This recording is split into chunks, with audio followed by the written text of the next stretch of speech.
कही कहिले देवता नाही सुमति पकड़े ठाड़ सुत होइले नाम देवजीत तार होइला कुमार देवजीवन नाम प्राण सुमति कर सन्यासी ताकर गोटे पुत्र ମଧ୍ୟ ଥିଲେ ତାଙ୍କ ନାଁ ହେଉଛି देवजीत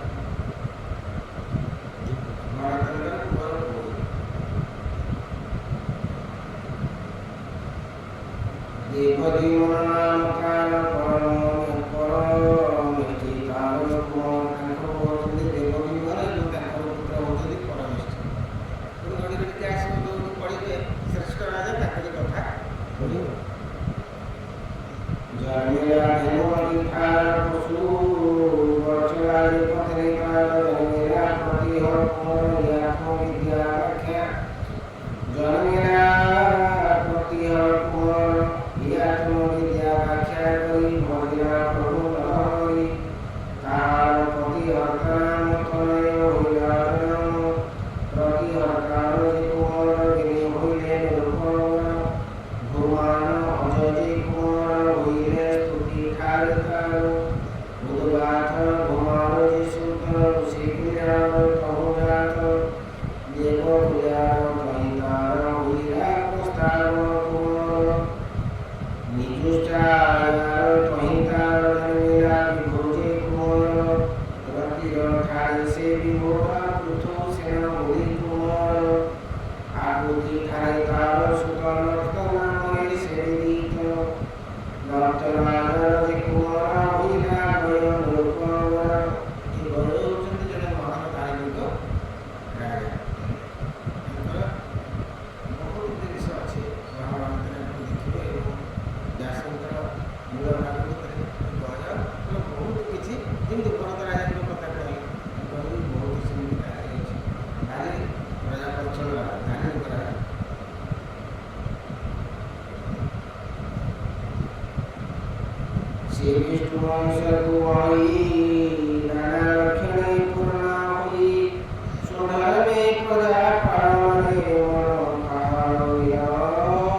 इंद्र सूर्यादि देवतेते संतुष्ट होइले समस्ते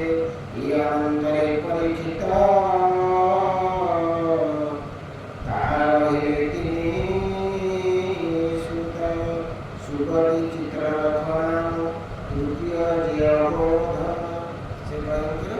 दुर्गा पुत्र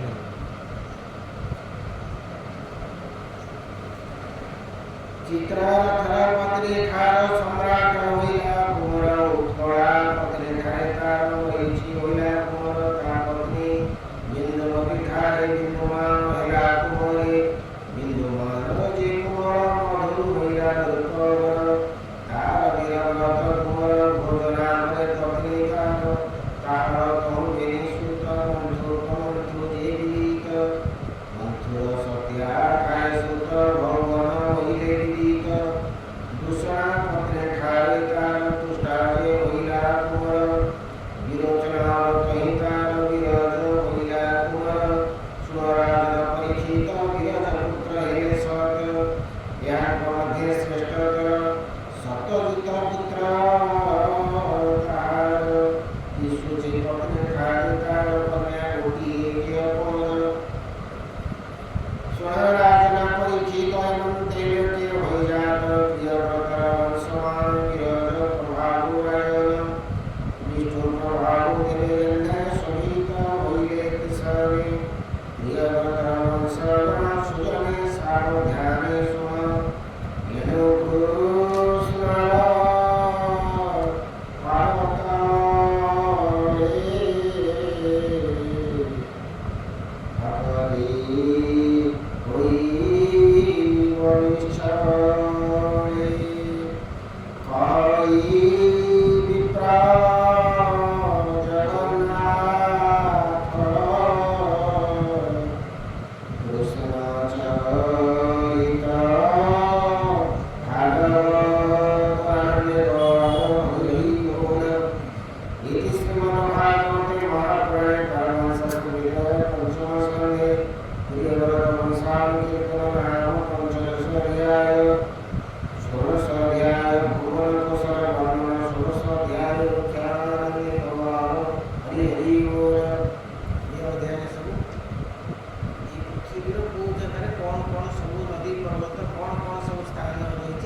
कृष्ण परिक्रमा करूँ से पर्यंत ये सब जिन से गणना करें कौन कौन सब जिन रही मुख्य मुख्य जिन पहाड़ पर्वत नदी जहाँ जहाँ रही सब पृथ्वी विभिन्न स्थान गणना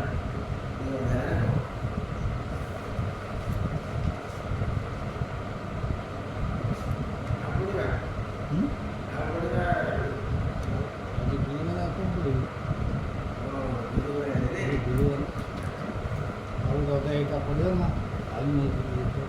षोडशोऽध्याय राजा परीक्षित उवाच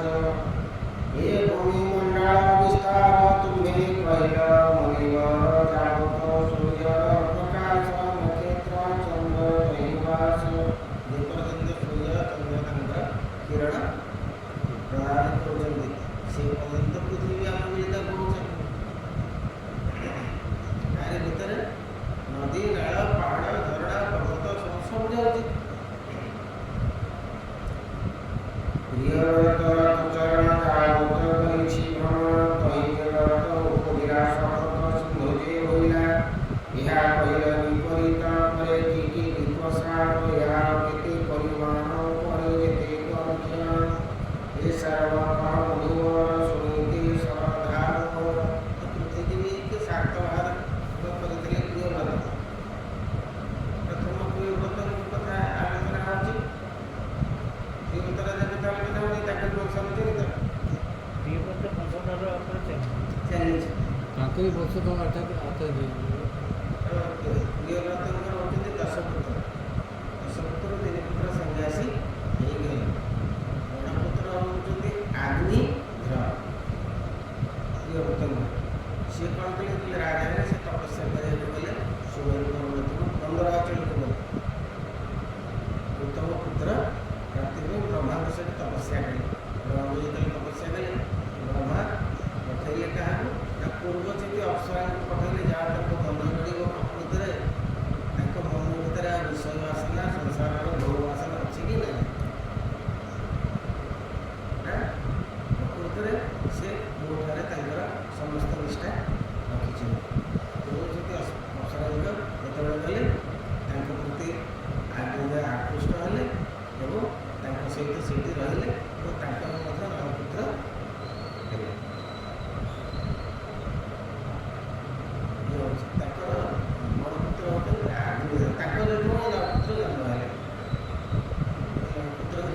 ଅଧିକ ପଶିଯାଇଥିଲା ଦୌଡ଼ ଘର ତ ମଝିରେ ଇଏ ହଜାର ସେଇଟା ଟିକେ ରହିଗଲା ଇଏ ତ କଣ୍ଟିନ୍ୟୁ ଚାଲିଛି।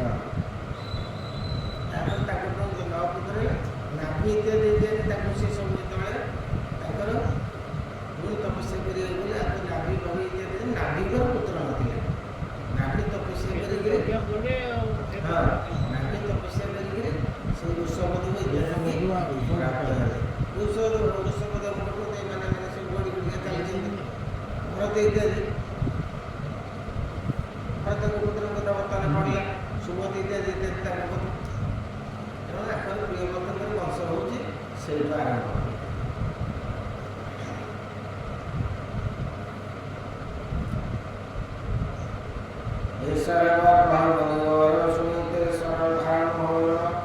ଦ୍ୱୀପର ପରିମାଣ କେତେ, ତାର ବିସ୍ତାର କେତେ? ଅଖିଳ ବ୍ରହ୍ମାଣ୍ଡ କାରଣ ଅନନ୍ତ ଜାଳ ନାମ ତା ସ୍ଥୂଳ ରୂପେ ଗଲେ ମନ ସେ ଜ୍ୟୋତିର୍ମୟ ସୁଖମ ବ୍ରହ୍ମ ପରମ ପରମ୍ପର ଜୀବାସୁଦେବ ଚକ୍ରଧର ତାଙ୍କ ଚରଣାରିନ୍ଦେ ଅନକ ଶିବ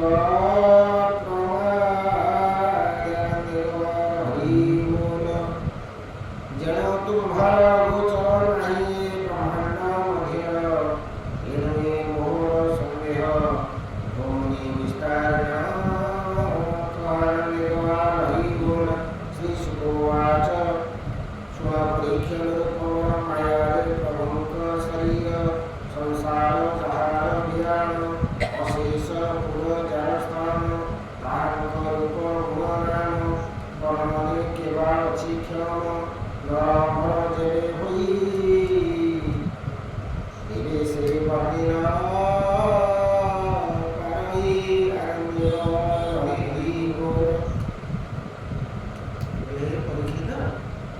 भगवान कोई कौन କରିଛନ୍ତି ଏବଂ ସଂସାର କେମିତି ତିଆରି କରିଛନ୍ତି ତାଙ୍କ କଥା ବର୍ଣ୍ଣନା କରିବାକୁ ମୁଁ ଯଦି ପୁରା ଅମର ହେଇଯିବି କଳ୍ପକଳ୍ପ ଧରି ଆଉ ଜମା ମରିବି ନାହିଁ ତାହେଲେ ମୁଁ ତାକୁ ବର୍ଣ୍ଣନା କରିବାକୁ ମଧ୍ୟ ଅସମର୍ଥ। ମୁଁ ଯେତିକି ଜାଣିଛି ଯେତିକି ବୁଝିଛି ମୋର ଅନୁଭବ ଯେତିକି ଅଛି ମୁଁ ତମ ଆଗରେ ତାଙ୍କ କଥାକୁ ପୂର୍ଣ୍ଣ ଭାବରେ ପ୍ରକାଶ କରିବା ପାଇଁ କାହାରି ସାମର୍ଥ୍ୟ ନାହିଁ। ଗଣେଶ କରିପାରିବେନି, ସରସ୍ୱତୀ ମଧ୍ୟ କରିପାରିବେନି, ଯେତ ସହସ୍ର ମୁଖରେ ଅନନ୍ତ ମଧ୍ୟ କରିପାରିବେନି। ତେଣୁ ତାଙ୍କ କଥାକୁ ସମ୍ପୂର୍ଣ୍ଣ ଭାବରେ କେହି ଆଲୋଚନା ବା ବ୍ୟାଖ୍ୟା କରିପାରିବେ ନାହିଁ। ଆପଣ ସମୁଦ୍ରକୁ ଯଦି କହିବେ ମୁଁ ଶୁଖାଇବି ଜଳକୁ ବା ମୁଁ ଜଳ କେତେ ଅଛି ତାକୁ ମାପିପାରିବେ କାହିଁକି ନା ସେ ଅନନ୍ତ ଅକଳନା ବାରାନିଧି ତାକୁ କେହି କଳନା କରି ଶୁଣେ ତାଙ୍କର କଥାକୁ ମଧ୍ୟ କେହି କଳନା କରିପାରିବ ନାହିଁ। ତଥାପି କିଛି ଶ୍ରେଷ୍ଠ କରି କହିବ ଶୁଣ ତମେ ଯାହା ଯାହା ମୁଖ୍ୟ କଥା ମୁଁ ସେତିକି ସବୁ କଥା କହିହେବ ନାହିଁ। ଭୂଗୋଳ ଚକ୍ର ଭୂଗୋଳ ପଡ଼ିଥାଏ ଭୂଗୋଳରେ ସବୁ ଏଇ ଜିନିଷ ଦିଏ ପୃଥିବୀରୁ କେମିତି କେଉଁ ଅଗ୍ରାକ୍ଷମ ଯାଇଛି କେଉଁଠି ଅଜ୍ଞାତ ଯାଇଛି କ'ଣ ଭଲ ମନ୍ଦ ପୃଥିବୀ ବିଷୟରେ ଭୂଗୋଳ ଆଲୋଚନା କରେ। ରାଜନସ ଧ୍ୟାନ ଚଳେ ଜଳପୁରୀକ ଲୋକବଳ ବିକାଶ କମଳକାୟ ଅତିଅଦ୍ଭୁତ ଏହି ସ୍ଥଳ ଲକ୍ଷିକ ଯୋଜନା ବିସ୍ତାର ଜମ୍ବୁଦ୍ୱୀପର ଲକ୍ଷିକ ଯୋଜନା ବିସ୍ତାର ତାହାରି ଭିତରେ ସବୁ ପାହାଡ଼ ପର୍ବତ ନଦୀ ଝରଣା ସମୁଦ୍ର ସବୁ ରହିଛି। ଜମ୍ବୁଦ୍ୱୀପ ହେଉଛି ତା ଭିତରେ ଶ୍ରେଷ୍ଠ ସ୍ଥାନ। ଭାରତବର୍ଷ ଯାଉଛି ତମକୁ ଜମ୍ବୁଦ୍ୱୀପରେ ये मध्य नवजीवास सहस योजन प्रकाश महतराव कर्मतरी विभाग ही जाटरे ये नव वर्ष मध्य वर्ष यातरामे जहार नाभि देश कहि पर्वतराज विराजई पर्वतराज हमर कहि जेमाने नाभि देश रे तंकर नाभि देश हमर शरीर रे कोन मध्य भाग बा केंद्र भाग नहीं आड़े गमर ये पर्वत आड़े गमर ये मझे देश नाभि प्रदेश पर्वतराज विराजमान सुवर्णमय विराजित अति सुंदर अद्भुत जहाँ मस्तक सहस्र सहस्र देवगण तामल परिमाण सुवर्ण संवत्सरिताम महे संवरकार एपର୍ଯ୍ୟନ୍ତ ହିମାଳୟ ପର୍ବତର ଆୟତନ କେତେ ଏବଂ ତାର କ'ଣ ତା ଭିତରେ ଅଛି ଏପର୍ଯ୍ୟନ୍ତ ମଧ୍ୟ ତାକୁ କେହି ସଠିକ ଭାବେ ଜାଣି ପାରିନାହାନ୍ତି। କେତେକ ସ୍ଥାନକୁ ଏମାନେ ଯାଇଛନ୍ତି ବା ଦେଖିଛନ୍ତି। ପୂର୍ବ ଭାଗରେ ତିନି ନୂଆ ଧର୍ମାଳ ଉପନଗର ସିଂହ ନିକଟରେ 3 ସହସ୍ର ଦେବୀ ସ୍ଥାନରେ ନିଷେଧାୟ କୃତବାଦୀ ଦକ୍ଷିଣେ ଆଙ୍କ ପ୍ରସିଦ୍ଧି ଏହା ଦକ୍ଷିଣେ ଗିରିବଳ ହିମାଳୟ ନାମ ତାହାର ପୂର୍ବ ତଥା ଖଣିକାର ବହୁତ ଜନ ବିସ୍ତାର ପୂର୍ବେ ପଶ୍ଚିମେ ମାଲ୍ୟବାନ ବିଶାଳ ଏବଂ ଧର୍ମାଳ ଦିଶସ୍ୱର ଜନ ବିସ୍ତାର ଛଇଜନତି ପ୍ରଚାର ଭଦ୍ରାସ କେତୁ ମାରବାଦୀ ଆଙ୍କ ସୀମାଦି ପ୍ରସିଦ୍ଧି ମନ୍ଦରାଦି ମେରୁ ମନ୍ଦର ସୁପାର୍ଶ୍ୱ ଏମାନେ ସବୁ ଏଇ ପାହାଡ଼ ସବୁ ଜମ୍ବୁଦ୍ୱୀପରେ ଅଛନ୍ତି। ସ୍ୱର୍ଣ୍ଣଗିରି ଚତୁର୍ଭାଗରେ ଅଛନ୍ତି ବେଷ୍ଟିତ ଆକାରରେ ବୃକ୍ଷଲତା ଅମ୍ରସାର ଜମ୍ବୁ କଦମ୍ବ ଏହି ଚତୁଆର ପର୍ବତ ପ୍ରାୟ ଉଚ୍ଚ ଶିରୋଜନ ସହସ୍ର ବିସ୍ତାର ଚତୁଆର ଶ୍ରୀମୁଖା ନିକଟେ ବିରାଜମାନ ସୁଭ୍ରତ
ପାହାଡ଼ ତାକୁ ବଢ଼େଇ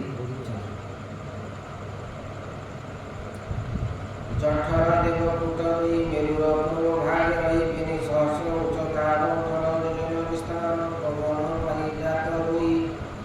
ତାହାର ପଶ୍ଚିମେ ଶୁଭଇ କୈଳାସ କର ଦିଗ ଦୁଇ ଦକ୍ଷିଣ ପାର୍ଶ୍ୱେ ବିରାଜଇ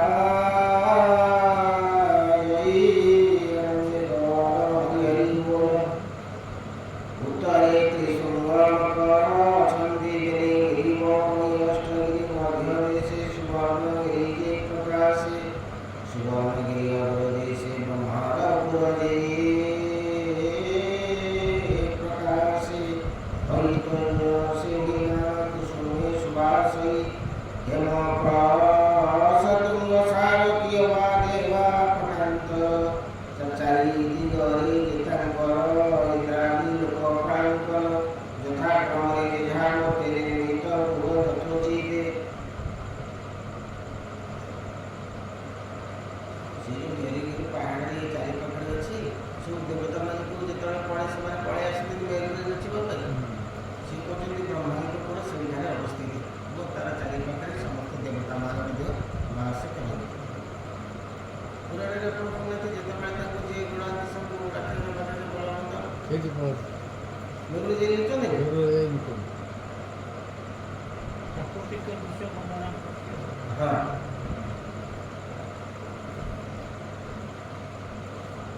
ହେମକାଶ ତୁଙ୍ଗସାର ଯଥା ଯାର ଅନୁକ୍ରମରେ ନୀତି ବିହାର କରନ୍ତି ସମସ୍ତେ ଅଷ୍ଟ ଦିଗ ପ୍ରାନ୍ତ ପୁର ସୁସଂସଟି ମନୋହର ପଞ୍ଚମ ସ୍କନ୍ଧେ ହି ବାଣୀ ଶୁଣି ସଂସାର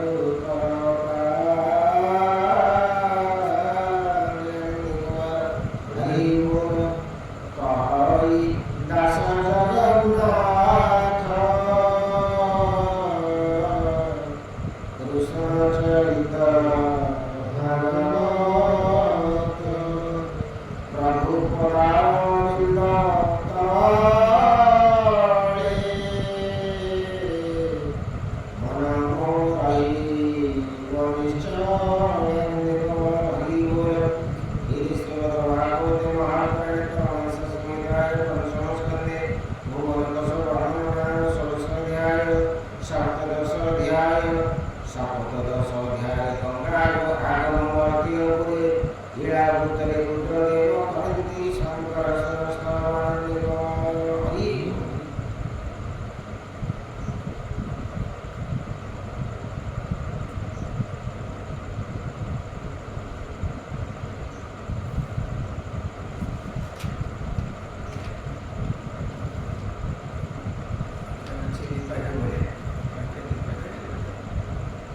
ଓଡ଼ିଆ ବଢ଼ିଆ ଅଛି କାହିଁ ଅଛି ଯାଇକି ସେଇଟା କେତେ ସମୟ ହେଲା ପଢ଼ିଲେଣି ନା ପଡ଼ିବାକୁ ତଥାପି ହାଁ ତାହେଲେ କାଟି ଦିଅନ୍ତୁ ଏଇଟା ପଢ଼ିବା ଆଇ ଗୁଡ଼ାକ ଆଉ ନେବନି